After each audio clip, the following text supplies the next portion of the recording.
А сейчас горит уже все, сгорит. Горит это?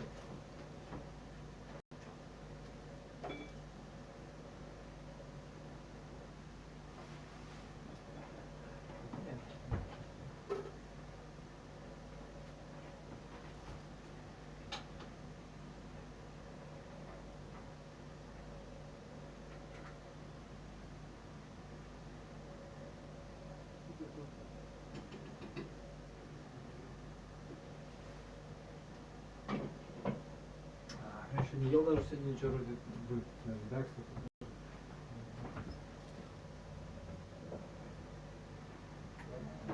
Ну так, да. Так, еще лучше. Да, тихо.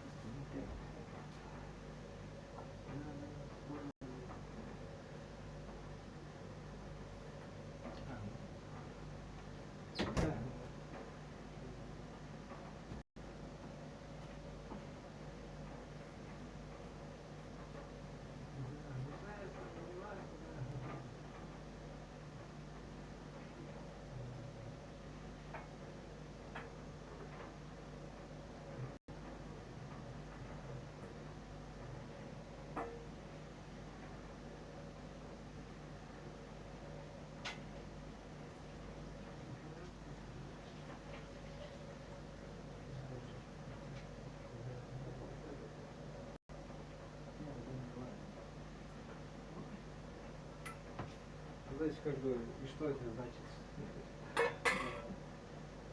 Тренированный. Потому больше заниматься этим за деньги. И на это переходить на эти рейсы вообще полностью. Да. Рейсы, шмейсы, какая нахер разница? Да.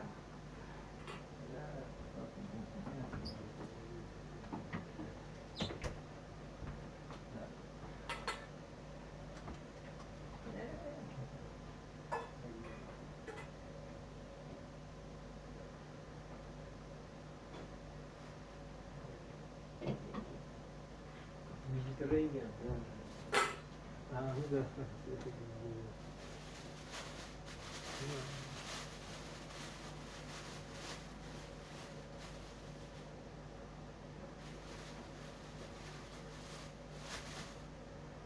Ты врач.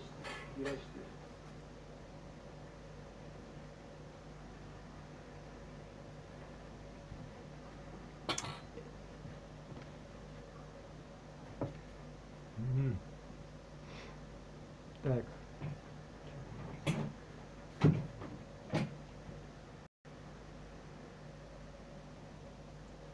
Наоборот.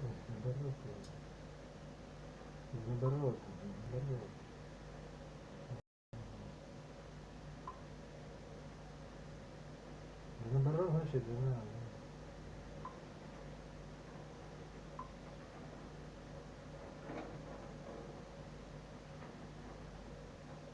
Какая какая-то контора такая интересная, хорошая. Ну, я надо знать.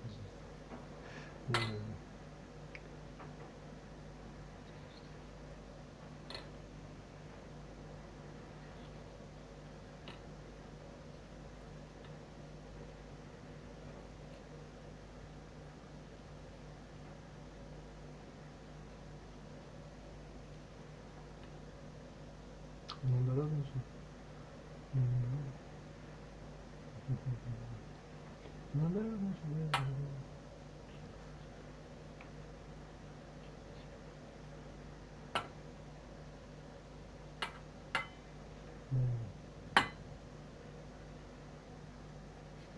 Ах, какой сидит.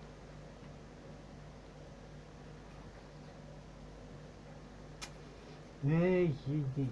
На, куда-то.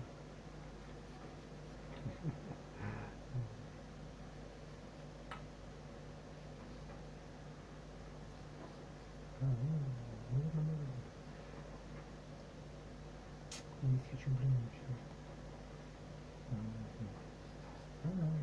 Нет.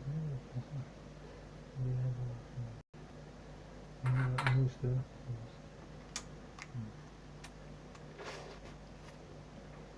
Да. А, ну да.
Нет, никто не самое. Ну хорошо.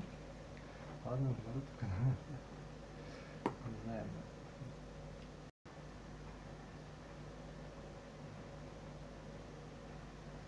Hey, thank you.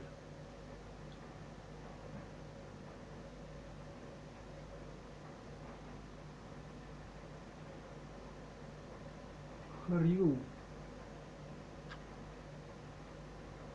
Другое отделение же, блядь.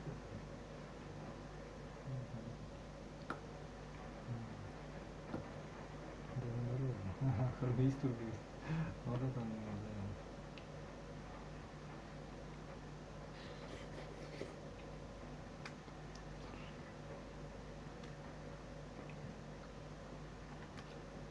Можно.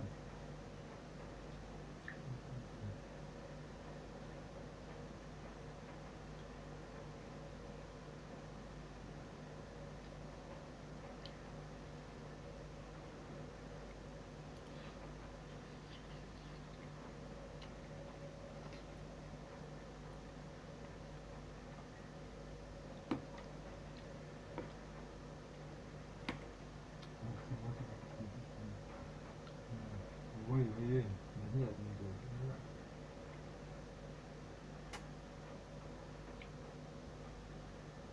What's up guys, Jay here, and I'm going to bring you a video that I've been asked about recently, more so as time goes on, as rumors start to emerge about Intel's new Rocket Lake CPU coming out, well, anytime now technically. Fun fact, it was supposed to come out in March, and then they announced it in January, but boards aren't even made yet, but whatever. I digress. We're going to talk about whether or not it's worth trying to get, whether or not it's going to be more powerful than Ryzen, or just some general buying advice on something we know nothing about. We interrupt this video to bring you a special message from iFixit. No, we interrupt this interruption with this interruption. That new stuff from iFixit. Wish you didn't bounce card, but inventory sucks. Fix the inventory problems with iFixit. Whoa, don't drop it. Can't fix that with iFixit. Just kidding, yes you can. Wish you could take iFixit with you anywhere, but your pockets aren't big enough? Introducing you, More. And the new Nino. Take them with you anywhere. So get iFixit for your loved one, or just get them for yourself. So we already did a video talking about what Intel actually showed at CES 2021. What a weird thing to say, 2021. That sounds so futuristic even for today. Anyway, Rocket Lake high-level details have started to emerge. And it's one of those things that it's kind of funny. I said in the intro of this video that it was supposed to come out in March. And a lot of people who are not authorized to comment, but off the record, have told me that this was supposed to be something announced in March to come out a little bit later. But it's pretty obvious that Intel's been feeling the heat from Ryzen and AMD's, obviously their popular Ryzen platform, So they had to pull it in, and by pulling in the announcement to January, that puts it ahead of any of the board manufacturers being ready to actually deliver on the new Z590 chipset, yes, the Z590 chipset, to take advantage of the new Rocket League stuff. I don't know a whole lot necessarily about the node yet, and the reason for that is that last year we saw some mentions in an email to us from Intel saying that it was going to be 10 nanometer ported back to 14. I know I've mentioned that more than once. I don't know what that means. Whether it's going to be an actual 10 nanometer, which is kind of interesting because their new Celeron and Pentium CPUs, which are announced for notebooks, are on 10 nanometer. You can expect to see some desktop 10 nanometer stuff come. But one of the things that you have to realize is that the 10th gen 10900K, or now dubbed the 10850K because the 10900K yields are extremely low, to be able to get that 5.3 gigahertz boost on single core or TVB, it's one of those things where the yields were really low, so they actually came out with the 10850K, which was 100 megahertz slower and a little bit more plentiful for roughly the same price. So it has a clock speed advantage over Ryzen, but Ryzen has a fairly significant IPC advantage over 10th gen because of its constant shrinking process. AMD is doing a phenomenal job of getting their IPC to improve, but they're still lacking a few hundred megahertz on their high-end CPUs versus the Intel stuff. Now, one thing to keep in mind with Ryzen is for the first time on 4000 series CPUs, or excuse me, 5000 series CPUs, the higher the SKU goes, the actual faster it gets. Where before, the more cores you had on Ryzen, they had to slow it down to increase stability. However, with 5000 series CPU, that wasn't the case. They were actually able to give you about a 100 megahertz increase on every tier you went up. So the 5950X actually had a 4.9 gigahertz single core boost clock versus the Intel's up to 5.3 on the 10900K, or realistically 5.2 on the 10850K. Also keep in mind that there are other factors in play with Intel, things like the turbo timer essentially, where it will only run all core boosts for a certain amount of seconds, whereas Ryzen was able to, basically just indefinitely run its all core boost. But all core on Intel's flagship CPU of 10th gen was only up to, what, 4.7, 4.8, whereas Ryzen's was significantly lower, up to 4.4, depending on its cooling capabilities.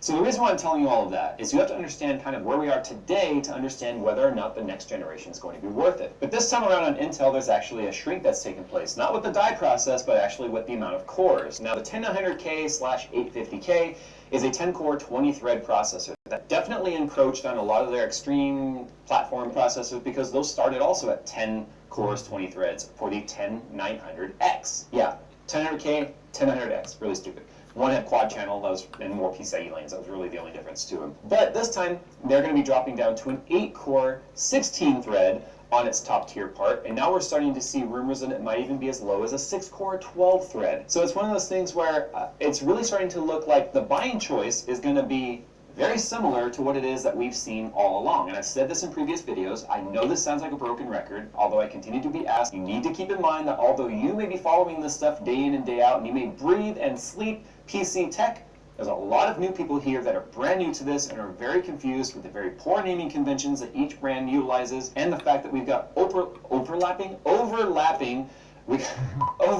generations that are making things just that much more confusing. Now, Ryzen is still going to be your dominant processor when it comes to multitasking. If you can definitely leverage the amount of cores that you're able to take advantage of with Ryzen's mainstream, especially with the 5000 series CPUs and its increased IPC, its increased core clock, the increased cores that you get, because you can get 16-core, 32-thread on mainstream now, which is going to give you 6 cores, 12 threads, or essentially an i5 above the current Intel offering, even that of Rocket League. But there's one thing that above the current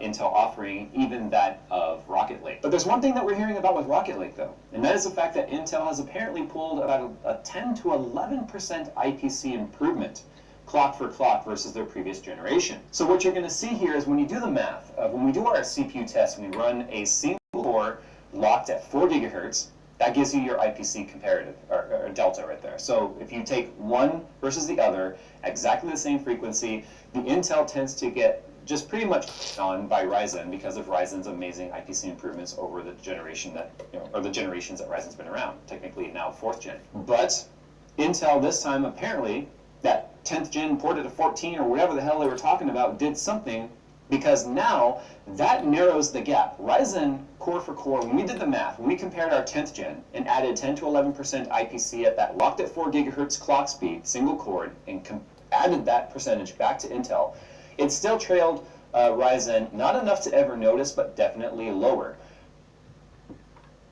Многие боятся встретиться с тигром лицом к лицу. Но не... But it's important to remember that once you remove that artificial limit of 4 gigahertz, the Intel's increased clock speed of now being told is up to 5.3, where they've gotten the yields back where they can single core up to 5.3 reliably, theoretically, because again, 10900K was the same thing, but look, you can't buy one because it turned out it was a lot harder to do than they thought. It's going to make it faster than Ryzen 5000 series once they're allowed to boost up to their normal boost clocks. So that's going to mean whether or not you need to buy Intel or Ryzen is going to definitely depend on what your use case is. And that's going to sound like a broken record because that's realistically all it comes down to. Are you looking at doing live streaming, not offloading the encoder onto your GPU, which a lot of people do with NVIDIA GPUs these days because the NVEC encoder, not offloading the encoder onto your GPU these days because the NVEC encoder is really, really efficient? You lose a little bit of quality, but it's extremely efficient and it takes all the load off your CPU and reduces drop frames and such. Are you going to be doing tasks that utilize Blender or any other 3D modeling that can actually leverage the amount of CPU cores that are available to the CPU? Well, I imagine if you're that person, you're probably already offloading it to your GPU as well. So again, that argument starts to not necessarily play in. Do you want to play around with Linux? Do you want to play around with a bunch of VMs or virtual machines? Then the more cores and the more memory, the better. However, if you're looking at just building a kick-ass gaming rig, then it looks like Intel's coming back swinging with that IPC improvement, which again is rumored. We have to test it independently on our own, outside of what Intel's rumors are, to determine whether or not you're now going to see that FPS increase come back with Intel. Fun fact, when we tested our RTX 3090 at stock speeds with a stock clocked 10900K versus a stock clocked 5900X, not a 5950, but a 5900X, which is even 100 megahertz slower than a 5950, we saw that the RTX 3090 was, on average, faster at 1080p gaming on the Ryzen platform than on our Intel platform. So it's one of those things where, for most of 2020, our recommendations always were, if you're building a computer, period, AMD and Ryzen were going to be the better buy. But there's a couple of other things that you have to think about here. One, memory speeds. We're starting to see a lot of games really do like to utilize fast memory. Ryzen, however, is still going to be a bit limited by the capabilities of the Infinity Fabric. Remember, the CPU chiplets on Ryzen are essentially two different CCXs which have the physical cores on them that are interlinked through something called the Infinity Fabric, and that takes place by utilizing memory. And the memory speed with the Infinity Fabric is going to limit how fast those CPUs communicate with each other. Now, they've definitely improved the latency between them. That's one of the reasons why we saw such a huge performance uptick with 5th gen, it's not 5th gen, 5000 series. However, we're still seeing a 2x Infinity Fabric speed of memory ratio. So what that means is if you're running a 4000 memory, then you would need to run a 2000 clock speed on the Infinity Fabric. The problem is getting anything stable above 1900 has proved to be extremely difficult, artificially limiting how fast memory is that you can actually put on Ryzen. Whereas Intel is still, as long as the memory controller and the CPU can handle it, XMP profiles of up to 5000 megahertz have been achieved. I don't have a CPU that can technically do it, although I do have 5100 megahertz modules. I can't run it. My 10900Ks that I have just are not capable of running memory that fast, even though I try and tune the memory controller as much as possible. So there is still a silicon lottery there when it comes to how fast your memory can be, but you are going to get faster memory on Intel this time around as well. Unless AMD can start to get its Infinity Fabric and the way that the modules are tuned to start going faster, you're seeing an artificial limit right around 3800, which is 1900 times 2. But Ryzen's efficiency has gotten better in that it starts to look like a diminishing return, anything above 3000 megahertz anyway, and task for task, 3000 megahertz on AMD and 4000 megahertz or above on Intel really starts to look like diminishing returns, and you're not getting any sort of benefit to that. So right now, based on the current rumors, and hypothetically a scenario where you could just go out and buy either of these two CPUs, because you can imagine that the Intel stuff when it's launched is going to be sold out immediately as well, is going to be the old recommendation. if what they say is true, if you want to build the best gaming rig that you possibly can, then Intel's really starting to look like it's going to have that edge with its superior clock speed and a caught up or matched IPC to Ryzen. Our math shows it's still going to be a couple of percent behind the AMD CPUs. However, the clock speeds are definitely going to give the advantage back to Intel when it comes to gaming performance. And obviously we'll be testing that when it comes out. Who knows when that's going to be? We're probably still a month or two away from getting you guys reviews on any of this stuff when it comes out. So if you have any specific questions on either of these two platforms that you think we should answer during our review, comment down below what you'd like to see us test. What do you guys look for when you're building your computers? Strictly gaming machine, all around, work/game? Are you doing content creation? Are you doing professional workflows? I'm curious as to what your guys' use cases are so we can try and better incorporate these types of use cases into our reviews. So there's my talking head on these two. I hope that gives you something to think about. If you're building a gaming machine, you're going to want to definitely sign up for notifications when this stuff starts to go live, because just like anything else last year, the shortages this year are going to continue, considering we have a worldwide microchip shortage, which right now is giving all prioritization to the automotive industry, because remember, they all have computers in there too now. And so us lowly PC people are kind of being left out, while the automotive industry is also struggling, waiting on the SoCs that they need. So thanks for watching, guys, and as always, we will see you in the next one. And don't forget about our giveaway. You'll hear about it right here. Hey you, before you click off this video, you may or may not be aware, I'm actually doing a worldwide graphics card giveaway where one winner will get to choose either a 6800 XT Merc 319 card from XFX or a 2080 Ti MSI Gaming X Trio from Team NVIDIA. So if you're sitting there right now going, I didn't know about this, how do I enter? Follow the description down below. You guys will find a link to the giveaway video that will give you all the details. Don't wait, because it really sucks to find out about these after they're over.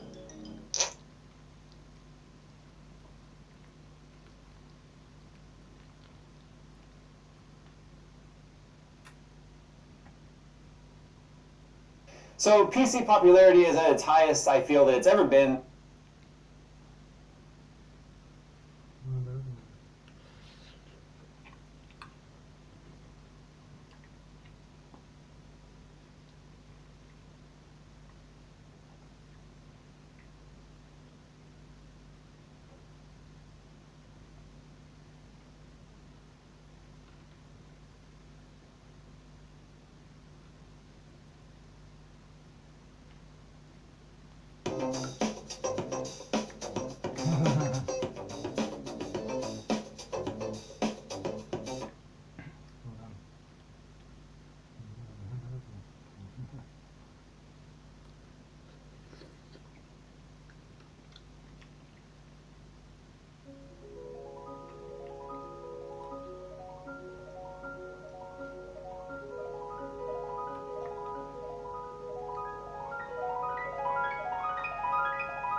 The cadenza is total genius.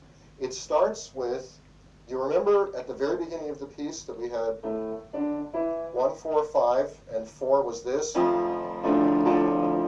So the cadenza starts with that chord.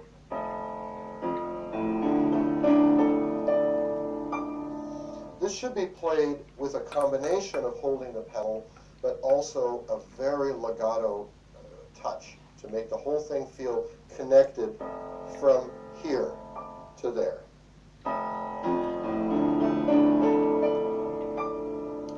We have a very beautiful resolution here.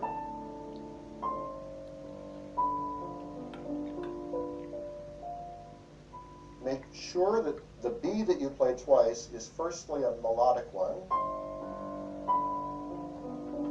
and then here is an accompaniment sound,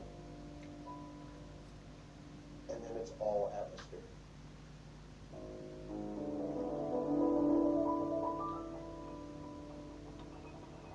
Start as slowly as you like.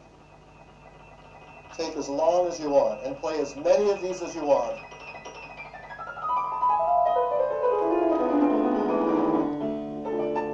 This is one of those runs that if you prefer to find some way of dividing it, that's completely up to you.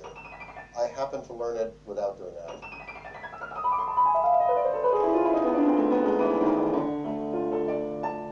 There we are again with the 4 chord. A little bit of chromatic noodling.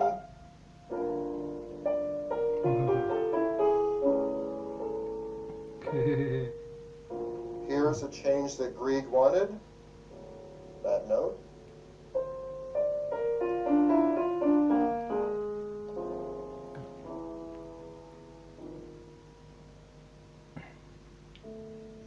And this is all about voicing, that we make sure we have this line.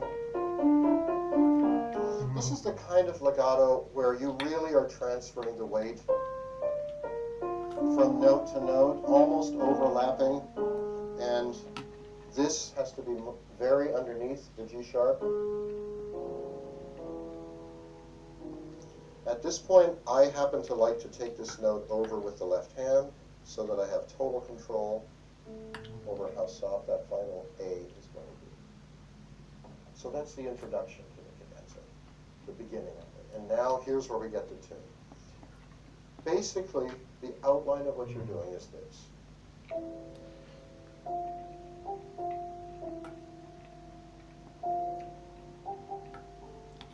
This very obviously comes from this. You want it to be slower, you want it to be atmospheric, and you want to play, of course, all the notes that Grieg gave you, which are these.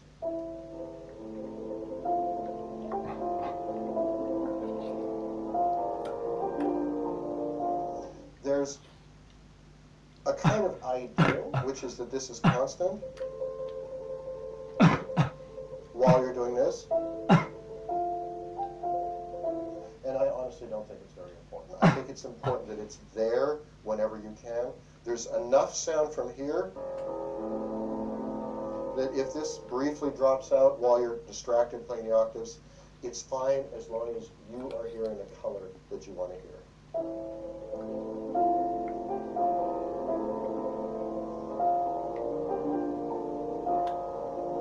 The pedaling only works if the bass note is strong enough to carry you through each half measure.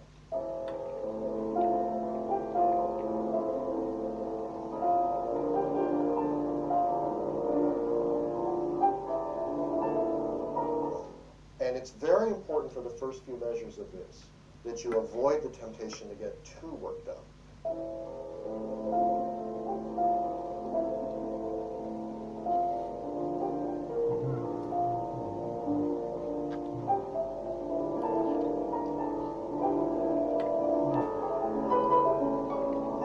Once you get to that point of hitting the C sharp, and you've introduced the A7 chord, the music just naturally starts to open up. And let that happen.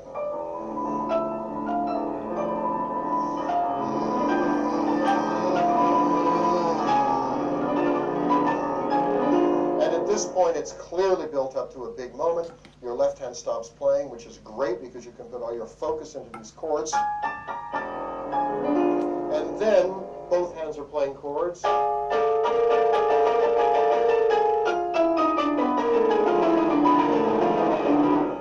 This is not a particularly difficult octave passage if you think of it in terms of these 4 notes and these 4 notes. The only thing thing is you have to remember when that pattern stops, and it goes chromatic. If you hold down the pedal for certain parts of that passage, you're going to get a tremendous amount of sound generated, and you definitely want that. And it's fine if there's blur at that point. I'm putting the pedal down, and I'm only doing a half change on the fourth beat. And even when I get to that A, I only do a half change, because I actually want a little bit of that thunder to still be in that note. We should perceive it as an A, but it doesn't need to be that clean.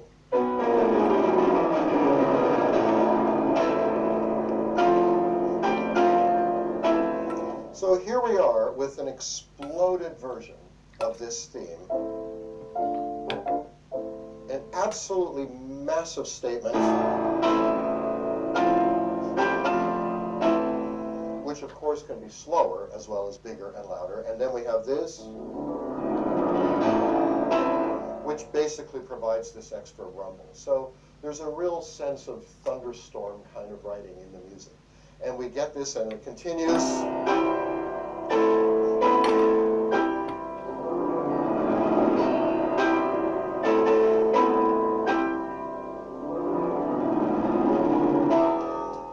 Now here's where it gets really interesting.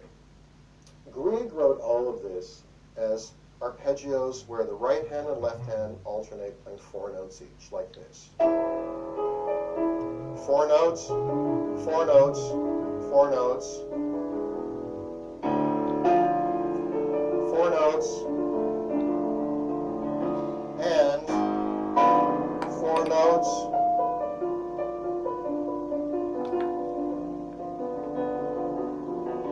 And Percy Grainger made a suggestion, which was that it would be a lot more powerful if there was a kind of a martellato effect with the hands to do it like this,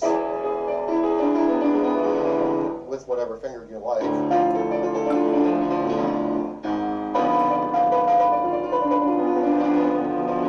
And it is, in fact, a lot louder, and it's very effective.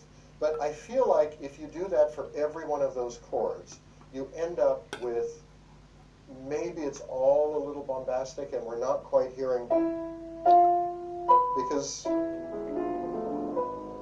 that is the music that we want to hear in this passage. So I came up with my own compromise and my own combination of these two ideas. So I play the first 2 chords the way Grieg wrote them, with the 4-note groups. That one and this one. And then on this one, which is twice as long, I do the Percy Grainger arrangement.